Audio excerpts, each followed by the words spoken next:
আরে, নদীর মাঝে বাঁশ দিয়ে বাড়ি বানিয়েছো? আচ্ছা ছেলে, তোমাদের ভয় করছে না? ভয় করে কি হবে? আসলে বুড়িমা, আমাদের এই পৃথিবীতে কেউ নেই।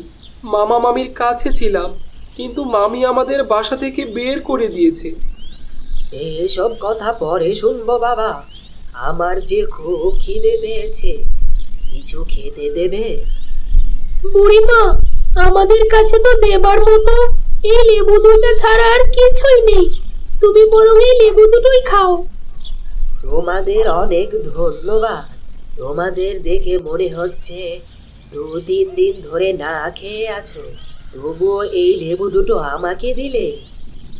আমরা খুব সহ্য করতে পারবো, কিন্তু তুমি তো বুড়ো মানুষ। তুমি কি ক্ষুধা সহ্য করতে পারবে? খাবারটা বেশি প্রয়োজন তোমার। তোমাদের মন কেমন খাবার চেয়ে সেটা পরীক্ষা করলাম। জঙ্গল থেকে ফেরার সময় তোমরা কি বলেছিলে আমি তো সবই শুনেছি। তোমাদের অসহায় অবস্থায় দেখে তোমাদের সাহায্য করতে এলাম, কিন্তু আমি তাদেরই সাহায্য করি যাদের মনে মায়া আছে। আর তোমাদের মনে মায়া আছে। তুমি আমাদের সাহায্য করবে, কিন্তু কিভাবে বুড়িমা? এত রুটি, এত খাবার! ভাই, আমরা বেঁচে গেলাম। আজ থেকে আর না খেয়ে থাকতে হবে না। কিন্তু এইটুকুই যথেষ্ট সাহায্য নয়, তোমাদের জন্য আরো কিছু করতে হবে। বুড়ি তার লাঠি তুলে আকাশের দিকে তাকিয়ে কিছু দোয়া পাঠ করতে থাকে। মুহূর্তেই তাদের বাড়ির চারপাশে সবুজের সমারোহ হয়ে যায়। নানান রকম ফলের গাছ গজিয়ে যায়। এ কি করলে বুড়িমা? এটা কেমন করে সম্ভব? এখন থেকে তোমাদের আর কোনো কষ্ট হবে না। এই ফল আর সবজি তোমাদের সব অভাব দূর করে দেবে। শোনো, তোমাদের এই বাঁশের বাড়ি সারা জীবন এমন থাকবে, এটা কখনোই ভাঙবে না। ধন্যবাদ বুড়িমা। তুমি না থাকলে হয়তো আমরা বেশি দিন বাঁচতে পারতাম না। এখন থেকে আমাদের আর কোনো ভয় নেই। আমাদের মাথার ওপর চাল আর কখনো হারাবে না। আমাদের বাঁশের বাড়িও কখনো নষ্ট হবে না। খুব আনন্দ হচ্ছে আমার। বুড়িমা, আপনাকে ধন্যবাদ দেবার ভাষা নেই। আমার ধন্যবাদ লাগবে না রে, তোরা ভালো থাকলেই আমি খুশি। আসি তবে।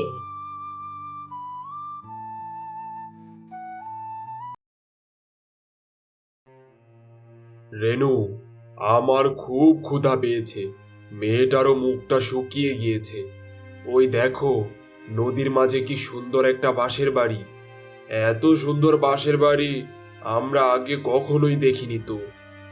মা, বাবা, চলো না ওই বাঁশের বাড়ি গিয়ে দেখি আমাদের কিছু খেতে দেয় নাকি। ঠিক আছে রে মা, চল যাই। বাড়িতে কেউ আছেন? বলি, বাঁশের বাড়িতে কি কেউ আছেন? আরে মামা মামি, তোমরা, তোমাদের এমন অবস্থা হলো কি করে? তোমাদের দেখে তো মনে হচ্ছে তোমরা সারাদিন না খেয়ে আছো। এসব তোদের সাথে অন্যায়ের শাস্তি। তোদের যেভাবে বাড়ি থেকে বের করে দিয়েছিলাম, আজ আমাদেরকেও সেইভাবে বাড়ি থেকে বের করে দিয়েছে। কি হয়েছিল? মোড়লের কাছে বাড়ির দলিল রেখে টাকা নিয়েছিলাম। শোধ দিতে না পারায় তারা বাড়িটা কেড়ে নিয়েছে আমার। বিধাতা ছাড় দেন, কিন্তু ছেড়ে দেন না। বাবা, আমরা নিজেদের ভুল বুঝতে পেরেছি, আমাদের মাফ করে দে। কেঁদো না মামি, তোমরা যখন নিজের ভুল বুঝতে পেরেছো, আমরা তোমাদের মাফ করে দিয়েছি। আজ থেকে তোমরা আমাদের সাথে আমাদের এই বাঁশের বাড়িতেই থাকবে। তোদের এই ঋণ আমি কোনো দিন ভুলবো না। তোদের সাথে কত অন্যায় করেছি, কিন্তু তোরা সব ভুলে তোদের বাড়িতে আমাদের থাকতে দিলি। এসব বাদ দাও তো, আমরা সবাই আবার একসাথে থাকবো, এটা ভেবেই তো ভালো লাগছে। এখন ঘরের ভেতরে এসে খেয়ে নাও তো দেখি। চল বাবা।